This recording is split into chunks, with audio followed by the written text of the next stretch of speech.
Brian Sibbles and I were talking down at the Toronto Sportsman Show, I think, and we were talking about doing something together. Started there, and then we, by email, started talking and decided maybe we could do a ride. And I wanted some of the ATV guys to see what the Jeeps do, and vice versa. So, because there's a lot of misconception about how we ride in that, and so we decided to put it together. And then, kind of near the end, it turned into a fundraiser because KATVA ATV fundraises for the Kinsmen Toy Drive every year. So.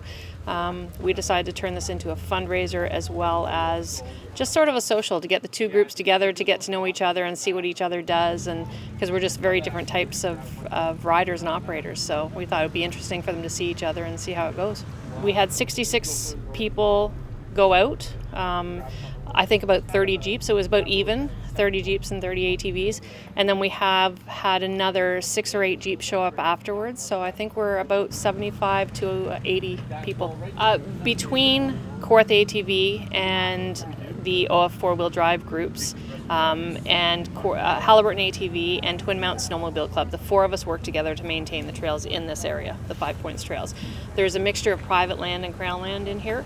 So, but all the trails have to be maintained to a certain level for different users. So if the ATV groups are out there clearing trails, we make sure that the trails are 14 feet wide to allow the groomers to go through and the Jeeps to go through, and vice versa. If we have to clear walks, something that we can't do, we call the Jeeps and they come in and move the big stuff for us. You'll see the trail markers in there. They'll have Halliburton and KATVA and OF4WD Drive logos on them.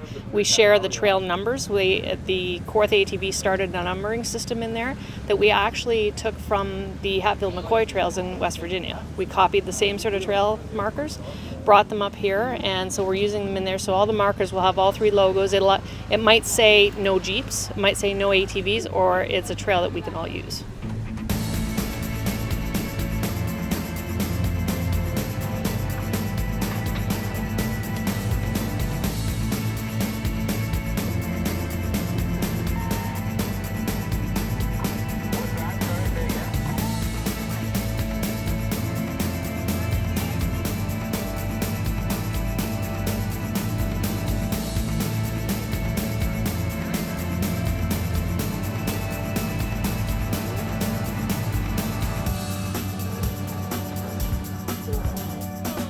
This is actually quite a landmark thing for us because it's good to see all the groups working together and everybody getting a better understanding of how everybody else wheels, and I think this is definitely a good sign for the future.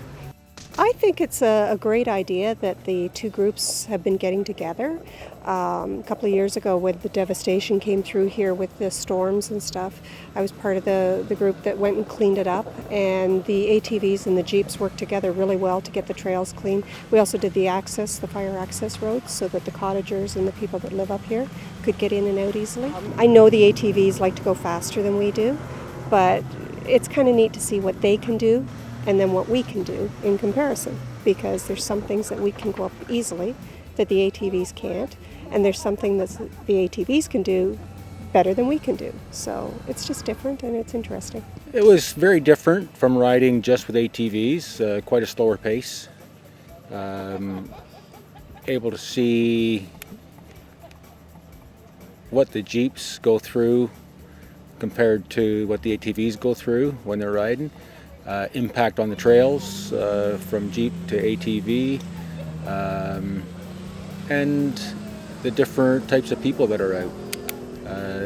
You wouldn't really be able to categorize by looking at someone whether they drive an ATV or drive a Jeep, and it's nice to have the different mix of people coming out to an organized event like this. Oh, it's fun. A lot of fun. Yeah, a lot of fun. I was in low gear most of the time. Can you believe that? We're all here to enjoy the trails at the same time together and have the same amount of fun together, and we're all here for the same reason, so we might as well work together, and it's made a huge difference.